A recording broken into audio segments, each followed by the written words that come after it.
आजवर देवळातली ही सुंदर शिल्प आपण प्रत्यक्षात किंवा फोटोंमध्ये पाहिली आहेत, पण आता या मूर्त्या चक्क नाचू लागल्यात, डोलू लागल्यात। ही कमाल आहे मूर्तिकार के राजेश यांनी एआयच्या माध्यमातून केलेल्या अद्भुत जादूची।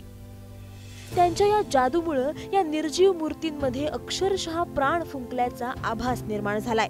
के राजेश यांनी तंजावरच्या पेरिया कोविल म्हणजेच बृहदेश्वर मंदिराच्या भिंतींवर असलेल्या शिल्पकलेमध्ये प्राण फुंकण्यासाठी कृत्रिम बुद्धिमत्तेचा उपयोग केला आहे। त्यांच्या या डिजिटल पुनर्निर्मितीमुळे मंदिरातील निर्जीव मूर्त्या जिवंत झाल्यात। त्यामध्ये वेगवान धावणारे घोडे, चालणारे हत्ती आणि सुंदर नृत्य करणारे नर्तक दिसत आहेत। मला नेहमीच मंदिरामध्ये रस होता, खास करून तंजावरच्या मोठ्या मंदिराविषयी मला खूप उत्सुकता होती। त्या काळात 213 फूट उंच हे विशाल मंदिर बांधले गेले होते, पण आज मी आर्टिफिशियल इंटेलिजन्सच्या मदतीने या मंदिरांना माझ्या कल्पनेने सजीव करण्याचा प्रयत्न करतोय।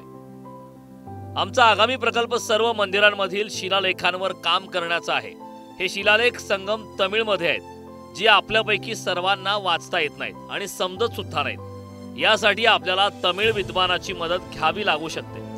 आम्ही हे सर्व मजकूर एआयच्या मदतीने आधुनिक तमिळमध्ये आणू इच्छितो, जेणेकरून सर्व लोक हे विचार वाचू शकतील। के राजेश यांच्या या सर्जनशीलतेचं खूप कौतुक होते। या कौतुकाने भारावलेल्या या मूर्तिकारानं आता राज्यातील विविध मंदिरांमध्ये लिहिलेल्या प्राचीन संगम तामिळ शिलालेखांचा आधुनिक तामिळ भाषेत भाषांतर करण्याची योजना आखली आहे, जेणेकरून जास्तीत जास्त लोक ते वाचू आणि समजू शकतील।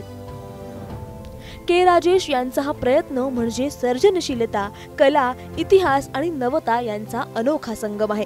एआय काय करू शकतं याची ही मनोरंजक झलक, पण प्रत्यक्षात आजवर जे कल्पनेत होतं ते प्रत्यक्षात आणण्याची ताकद आज एआय मध्ये आहे। त्यामुळे भविष्यात असे आणखी प्रयोग पाहायला आपण सज्ज राहायला हवं।